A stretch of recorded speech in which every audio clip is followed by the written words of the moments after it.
컴퓨터가 문제를 풀 때 그냥 무식하게 힘으로만 밀어붙일까요? 아니면 뭔가 더 똑똑한 방법이 있을까요? 오늘 우리가 파헤쳐 볼 게 바로 이겁니다.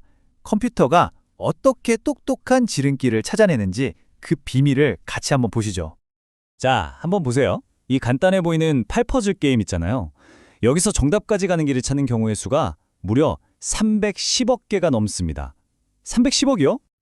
그러니까요. 이 어마어마한 숫자 속에서 대체 컴퓨터는 어떻게 길을 잃지 않고 딱 맞는 그 하나의 길을 찾아낼 수 있을까요? 가장 단순한 방법은 말 그대로 전부 다 해보는 거예요. 정보가 전혀 없는 거죠.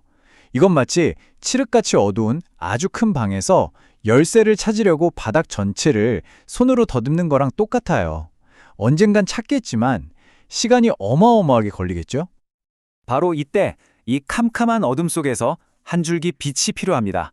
컴퓨터 과학에서는 이걸 휴리스틱이라고 불러요. 똑똑한 힌트라고 생각하시면 돼요. 조금 더 전문적으로 말하면 휴리스틱 함수라고 하는데요. 복잡하게 생각할 거 없어요. 그냥 지금 있는 위치에서 목표까지 대충 얼마나 걸릴까를 어림짐작해주는 그런 경험에서 나온 규칙 같은 거예요. 이게 딱 자동차 여행 비유로 설명하기 좋은데요. 휴리스틱은 목적지까지의 직선 거리예요. 까마귀가 날아가는 거리라고 하죠. 실제 운전해야 하는 길이랑은 다르지만 저쪽 방향으로 가야겠구나 하고 감을 잡게 해주는 아주 빠르고 유용한 정보인 거죠. 자, 그럼 이런 질문이 생기죠. 이 똑똑한 힌트에만 전적으로 의존하면 어떻게 될까요? 여기에 딱 맞는 알고리즘이 있어요. 이름도 재밌는 욕심쟁이 최고 우선 탐색입니다. 이름 그대로 이 알고리즘은 정말 욕심쟁이처럼 행동해요. 전략이 아주 단순하거든요. 다른 건 아무것도 안 보고 오로지 휴리스틱 값, 즉 목표까지의 추정거리가 가장 짧아 보이는 길로만 직진하는 겁니다. 지도를 보면서 한번 따라가 볼까요? 루마니아의 아라드에서 출발합니다. 부쿠레슈티가 목표인데 당장 가까워 보이는 시비우, 파가라스를 선택해서 막 달려가요. 근데 보세요.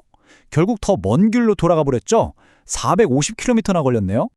이게 바로 욕심쟁이 방식의 치명적인 단점이에요. 빠르긴 한데 똑똑하진 않은 거죠. 길을 찾긴 찾았지만 그게 최고의 길은 아니었던 겁니다. 그럼 이 문제를 어떻게 해결해야 할까요? 여기서 드디어 우리의 영웅이 등장합니다. 속도와 지혜를 겸비한 알고리즘, 바로 A-스타 탐색입니다. A의 천재성은 이 수식에 다 들어있어요. 욕심쟁이는 HN, 즉 목표까지의 예상거리만 봤잖아요? 근데 A-스타는 여기에 GN, 지금까지 실제로 온 거리를 더해서 평가해요. 그러니까 미래에 대는 예측과 과거의 실제 기록을 균형 있게 보는 거죠. 자, 똑같은 여행을 A-스타로 다시 한번 해볼까요? A-스타는 이미 이동한 거리를 꼼꼼하게 계산하기 때문에 눈앞의 이득에 속지 않아요. 욕심쟁이가 빠졌던 함정을 정확히 피해서 결국 가장 짧은 길 418km짜리 최적의 경로를 찾아내고야 맙니다. 성공이죠. AI가 이렇게 항상 최적의 답을 찾아낼 수 있는 데에는 중요한 조건이 하나 있어요. 바로 휴리스틱이 허용 가능해야 한다는 겁니다. 어렵게 들리지만 간단해요. 휴리스틱이 항상 낙관적이라는 뜻이에요. 실제 비용보다 목표가 더 멀다고 과대평가하는 그런 거짓말은 절대 하지 않는 정직한 안내자여야 한다는 거죠. 좋습니다. 그럼 이제 맨 처음 봤던 그 어마어마한 8퍼즐 문제로 다시 돌아가 보죠. A-스타 알고리즘과 좋은 휴리스틱이 만나면 얼마나 기적 같은 일이 벌어지는지 한번 보세요. 8퍼즐 문제에는 두 가지 힌트를 써볼 수 있어요. 첫 번째, H1은 그냥 제자리에 없는 타일이 몇 개냐를 세는 아주 간단한 힌트고요. 두 번째, H2는 각 타일이 제자리까지 가려면 최소 몇 칸 움직여야 하는지 그 거리를 전부 더한 소위 맨해튼 거리라는 훨씬 더 똑똑한 힌트입니다. 자, 이 표를 보세요. 결과가 정말 압도적입니다.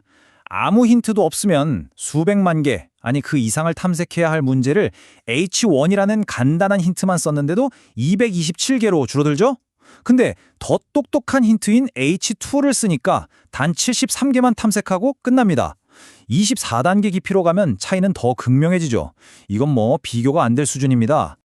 결론은 명확합니다. 더 나은 휴리스틱이 더 빠른 탐색을 보장한다는 거죠. 이럴 때 우리는 H2가 H1을 지배한다고 표현해요. 왜냐하면 H2는 절대 실제 비용을 과대평가하지 않으면서도 H1보다 항상 더 정확한, 즉 더 큰 값을 알려줘서 탐색 공간을 훨씬 효과적으로 줄여주기 때문입니다. 그렇다면 이런 생각이 들죠. 어떤 문제든 항상 완벽한 힌트를 찾아낼 수 있을까? 사실 이렇게 영리한 휴리스틱을 설계하는 건 절반은 과학이고 절반은 예술에 가깝습니다. 알고리즘의 잠재력을 최대한으로 끌어내는 건 결국 이런 힌트를 만들어내는 우리 인간의 창의력에 달려있는 게 아닐까요?